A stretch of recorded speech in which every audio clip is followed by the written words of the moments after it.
there's no greater way to have a positive impact on the engagement and retention of our people than through appreciation. So in this video, I'm going to share 5 simple ideas that you can do in under 5 minutes to do just that. If you're a senior leader or you support senior leaders, then you probably already know that your actions and behaviors can send ripple effects across the organization. If we want those ripples to be ones that are of positivity, that improve performance, improve engagement, and create the kind of culture that people don't want to leave, then we need to be really intentional about what we're doing. So in this video, I'm going to share 5 things that you can do in under 5 minutes to nurture a culture of appreciation.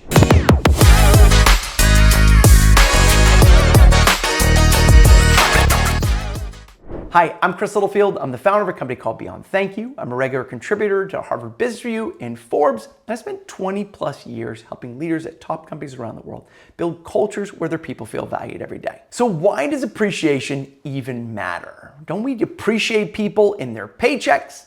We can have the best benefits, the best pay, and our people may feel compensated, but that doesn't always mean that they'll feel valued. Feeling valued is an emotional experience that gets created when people feel seen, heard, and acknowledged for who they are, what they contribute, and what it takes to do their job each day. Research has found that when people feel valued, productivity goes up, performance goes up, profitability goes up, customer ratings go up, and absenteeism and turnover goes down. One study from WorkProud found that when people are recognized just 16 times a year, and this isn't with any pay, without any benefits associated with it, turnover decreased by nearly 25%. There's nothing that we can do as a senior leader that takes less time, that costs less, and that will have a bigger impact on our company's results than appreciation. So let's learn 5 things that you can do in under 5 minutes to nurture a culture where people feel appreciated. Recognize your leaders. Although this may seem like common sense, I've been running workshops, like I said, for 20 plus years now. And in every one, I'll ask, why is it that you think that managers don't recognize their people even though they know they should? Number one answer that I hear every single time, they don't feel recognized themselves. Although you may appreciate your leaders, if they don't feel it, then they're less likely to recognize their people. And of course, your senior leaders aren't going to need the same level of appreciation as, junior employees, but they do need to know that you value them for who they are and what they contribute. This is as simple as, hey, let me know about one of the projects you're working on, or I love the presentation you did the other day, or hey, I'm working on this, what are your thoughts on this? And asking them their opinions, or simply asking, what's a challenge that you're up against right now, and how can I support you? Those small gestures go a long way, and when your people feel recognized, they're more likely to recognize their people. Nudge your leaders to go out and recognize their people. What we make time for in our senior management meetings sends a message to our leaders about what's important. So carve out 5 minutes at the end of your meeting and try asking this question. Who's somebody on your team that flies under the radar but does really great work? Or who's somebody who really helped you out this week? And if we ask this question every single week and then randomly select one person to be able to answer it, then all of your leaders are going to spend the week scanning for people doing great work to be able to share about it in your weekly or monthly senior management meeting. And then after they share, follow up by asking, and what did you do to let them know that you appreciate and value them? And if you hear a really great story about something somebody's doing, ask the manager for their name and then follow up with that employee and say, hey, you know what? Your manager told me that you've been working on this or you did this. Thank you for the work you're doing. You're guaranteed not only to make that manager's day, but also to make that employee's day as well. Make time for shout outs and appreciation in all of your large group meetings, your all staffs, and town halls.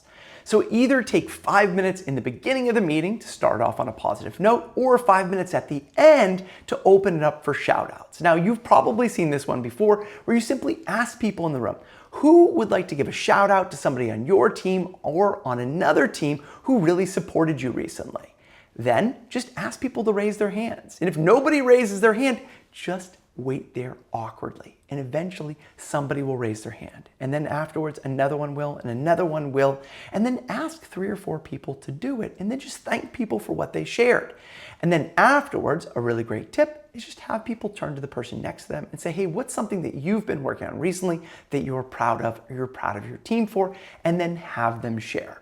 Nobody's sharing when you ask for shout outs, then you can reverse the exercise and first ask people to turn to the person next to them and answer that question, and then invite people to share what are some of the great things that you heard in that conversation. So show your people that appreciation is important by making time for it in all of your large group meetings or town halls. Show up, ask questions, and engage with people. When I was doing my research on recognition, I interviewed a guy in Boston who worked for Delta, and he was on the ground crew in the airport there. And after he told me it was the best job he ever had, I asked him why. And he goes, because I never feel like a number. When the senior leaders from Delta are flying through Boston, they'll often stop and come into the break room and just sit down and chat with us and just ask us about who we are and what it's like to do our job each day. And it made me feel like they really cared for me as a person. As a senior leader, you have a visual role in the company. And when you take time for 5 minutes, when you're walking through a company, when you're going to grab a cup of coffee, when you're in the parking garage, to be able to connect with people you don't know and just ask them how they're doing for 5 minutes, it will make a profound difference on that.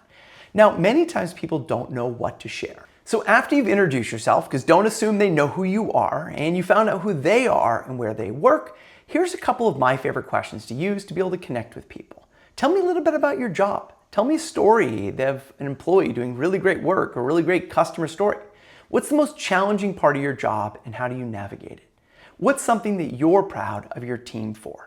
And simply ask those questions because it's less important what we say to others than often what we empower them to say to us. Do you have a little bit more than 5 minutes and really want to connect with people? Here's some simple things that you can do to be able to show up around the organization. Organize a monthly lunch with groups of 4 to 5 employees to be able to learn about their experience and ideas of how to improve your culture.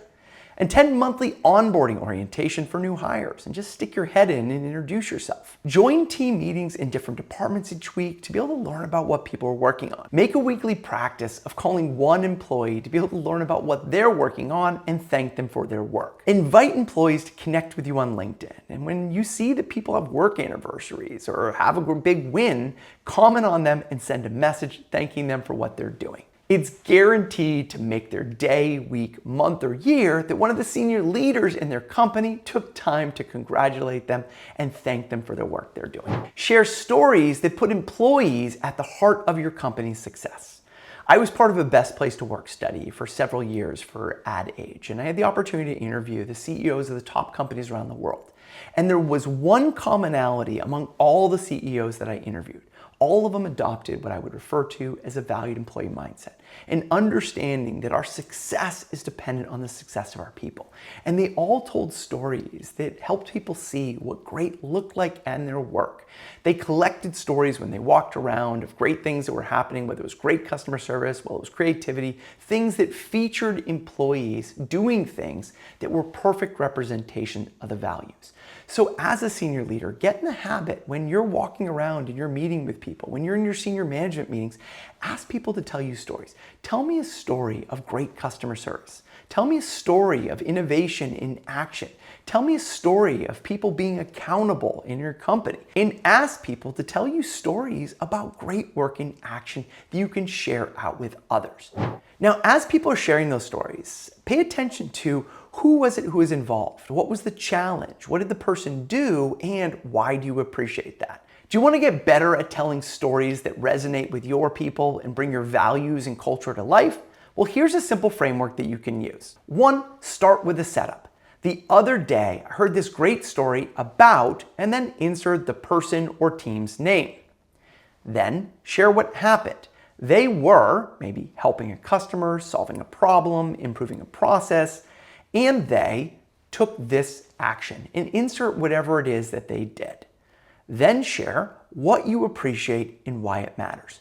I really appreciate this because what it shows about the person, the value, or the impact, and then follow up with, it's a great example of, and then insert your core value, the behavior or attitude that you appreciate in action.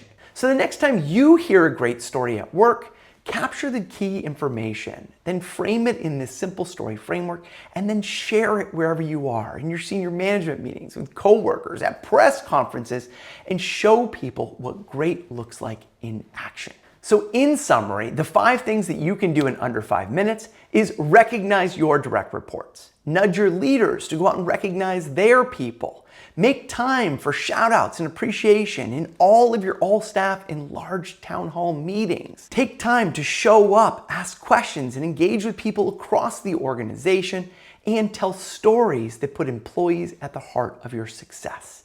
And if you do this and just invest 5 minutes a couple times a week or a couple times a month, then those actions will send ripples across your organization, nurturing a culture of appreciation. And if you do this as a senior leader, it's more likely that your managers will do it, the individual contributors will do it, and all together you will nurture a culture of appreciation at work. I'm Chris Littlefield. I hope you found this video helpful. If you did, please hit like and subscribe. And if you want help nurturing a culture of appreciation at your organization or training your leaders to do the day-to-day things that make the biggest difference, reach out to me at beyondthankyou.com. Take care.